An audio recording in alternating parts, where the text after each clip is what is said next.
What is happening, everybody? This is Cody, aka DFS Prodigy, coming to you live. Not breaking down basketball. It's UFC season, everybody. It's UFC 275. I'm excited about this fight card. Before we begin, hit like button for me. Definitely subscribe to our YouTube channel, and tons y'all know. Since NBA is coming to a close, I did get that video up already.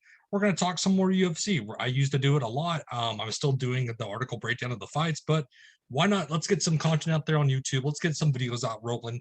I'm excited about this. So, like I said, let's just jump right into it. We have Jocelyn Edwards versus Ramona Pascal. So this is the first fight on the card. It's kind of an interesting fight with the odds right now, plus 150 for Pascal and negative 170 for Edwards. I think it should be closer. I think it should be a pick'em. But this is the first fight of the night.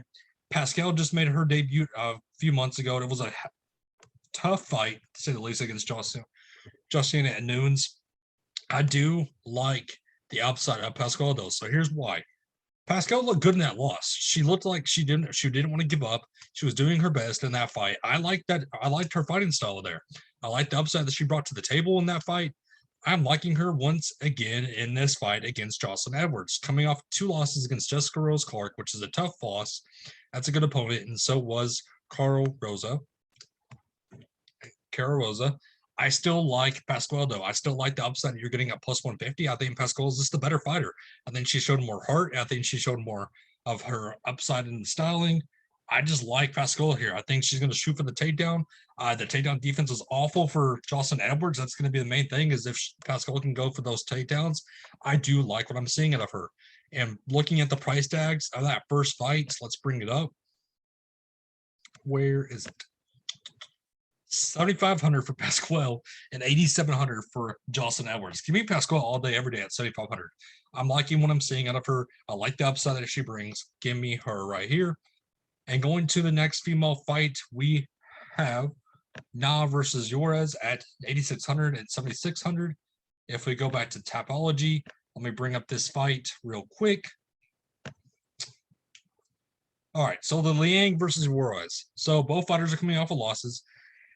So Liang is going to basically go balls to the wall. What I mean by that is she's going to go crazy in that ring. This first round is going to be all her, to say the least. She's going to try to go for she's going to shoot for the shot. She's going to basically do whatever she can and basically just go ballistic in that first round. That's the thing. She's going to go wild as she can be in that first round. But the second and third round, it's going to be Sylvia Gomez's fight. That's the thing. So if she is not going to get subbed Juarez in the first round, then I'm seeing Liang basically taking this fight in the first round. If it goes to the second or third, I think Juarez is going to be the winner of this fight. So I do like the striking out of Liang. I do like basically her shooting for the takedown in this fight. It's just round one's going to say a lot. That's why I'm kind of staying away from this fight as a whole.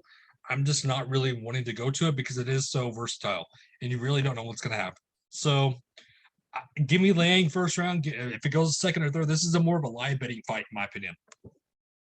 For the third fight, we have Hong King versus Becquerel Dana. So plus 125 for King.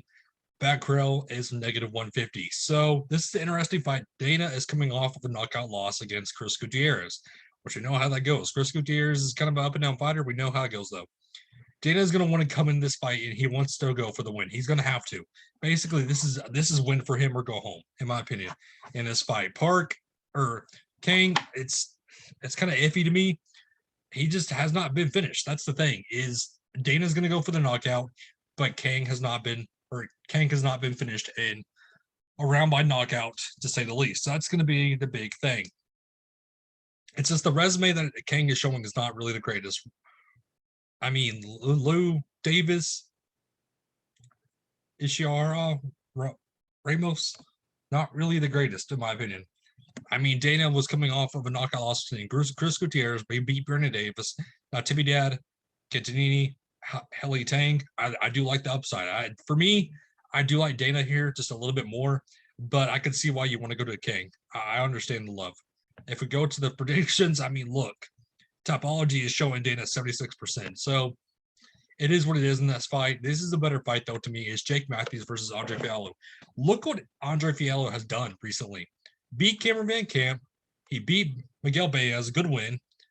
Not a bad loss between Michel Pereira, which we've seen him.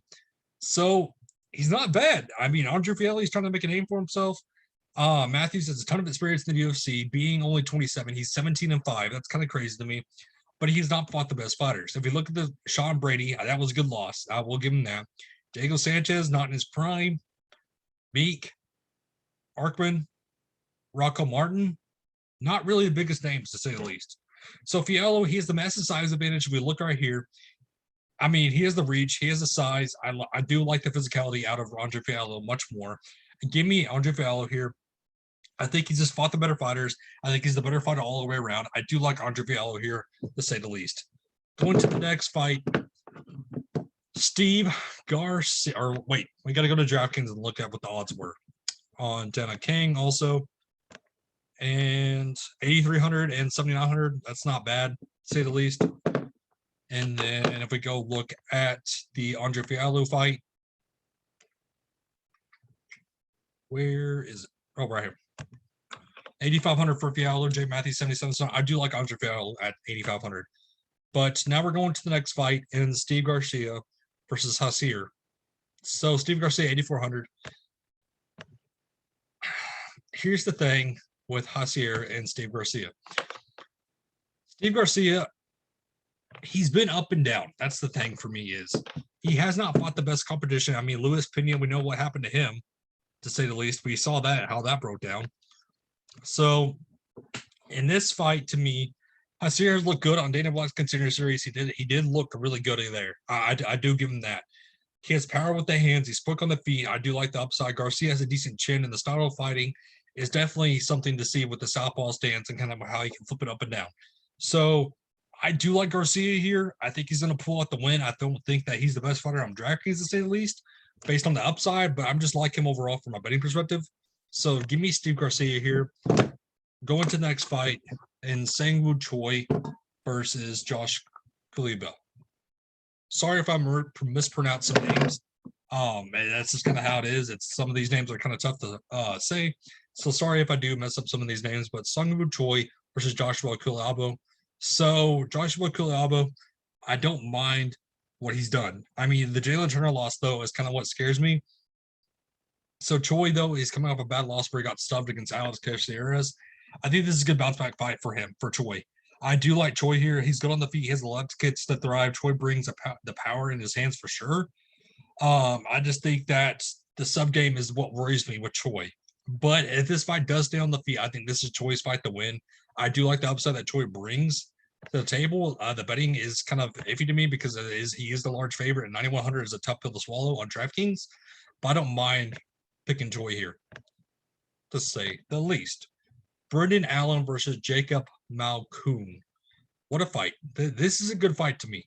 That's on the prelims. I do like this fight. Oops. I don't know why it brought up the HBO Max, but oh well. It is what it is. I guess I clicked on the ad on accident. Let me X that off. Oops. Okay. Let's go to, like I said, Brandon Allen versus Jacob Macoon. Oh my goodness. I don't know why it's doing that. Oh well, okay. Jacob Macoon, let's go to DraftKings and kind of see what the price tag is on him.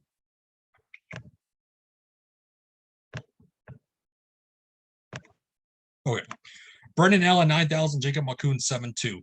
So we saw what happened with Jacob Macoon. He's Robert Whitaker's training partner. He came into the UFC. He's looked good, to say the least.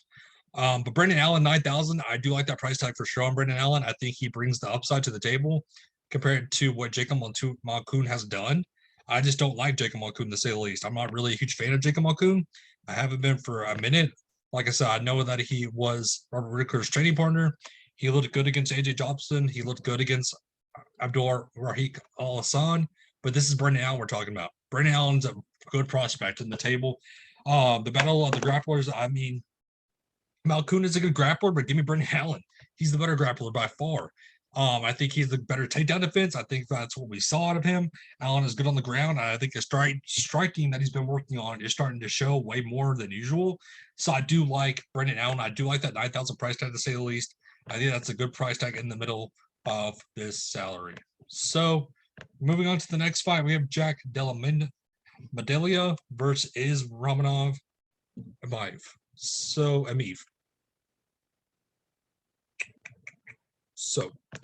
let's go to DraftKings and see the price tags on both of those guys, on Jack and Amiv. We have 82 and 8,000. So obviously DraftKings is showing this as a pick'em. I think this is Jack's fight to win. This is not a bad fight. Amiv is a balanced fighter. I do like what he's been bringing to the table. He's pushed the fighters to the edge. But Jack, the boxing's there. He's a good prospect. He's very underrated, in my opinion. I like what he's done on Dana White's Consider Series. I think that he's a good up-and-coming prospect in the game. I think Jack can get through this fight with his hands, and I'm loving the 8,200 price tag, to say the least. I love that price tag for him. But let's move on to Manuel Cape versus Rodrigo Botswan. This is an interesting fight. We have the Manuel Cape coming off of steroids. So he got popped. We know what he's done, though. We've seen what he's done overseas. But 9,200 for Manuel Cape coming off a steroid fight that we don't know what he's going to look like now. That's the thing, is we just don't know. Cape is all over the place. He has the wrestling and he has the striking to pop anyone in the cage. We know what he's done, like I said, overseas. We've seen that.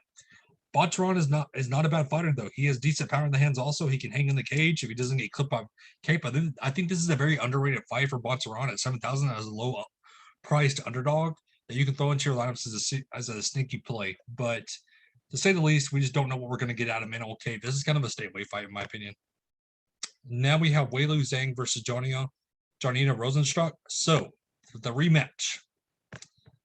The big rematch. So, I'll be interested to see how y'all felt about the first matchup they had. That was very close. If we look, this is coming off 2 years ago.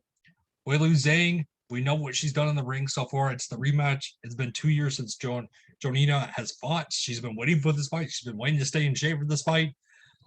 It's just what's going to happen. This fight was close last time. I think it's going to be close once again. The odds are kind of starting to split more towards Weili Zhang. We know she has the power. We know Zhang is a power puncher. She can fight anybody in the ring. We know that. It's just, what are we going to get out of Janina? She's coming up. She's coming in wanting to have revenge in this fight. Do you take the narrative of this was a close fight?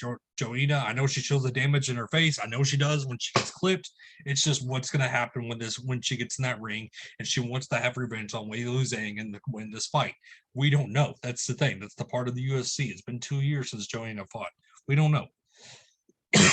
But give me Janina here. I know the power's there for Weili Zhang, but I think she's going to be ready and determined in this fight, Janina. So that's kind of where I'm looking at.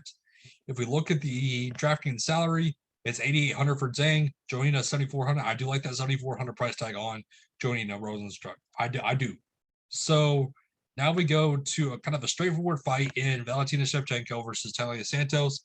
This is straightforward. Shevchenko, just lock her and load her into basically your Betty Marquez as a parlay. I love Valentina here. This is her fight to win. Santos is not the girl to beat her. Santos is not the girl to mess with her, to say the least. It's kind of where I'm looking at. We know Valentina is one of the best fighters ever in the cage. This is the co-main. This is for the belt. So give me Valentina, to say the least. That's just Santos has not fought the greatest of fighters. I don't trust her here. That's kind of where I'm looking at. But let's go to the main event in Glover Teixeira versus Jury. So what version of Glover are we going to get? We're going to get the Glover who basically can come in and take the punch and move on, or is he going to get clipped by Jury? That's the thing, is which version are we going to get? Jury has fought great fighters. I mean, we've seen him. He's ready for this fight. I think it's just which version of Glover are we going to get? Glover's getting older, but he's looking better as time goes on. He's kind of like the Benjamin Button. It's just again that chin. So I'm kind of leaning towards Jury here. I think that he's just the better fighter right now. I think he's more in his prime. I mean, if we look at the age, it's just how it is. But that's kind of where I'm looking at, is just give me Jury here, to say the least. I think he's going to bring the X factor in this fight.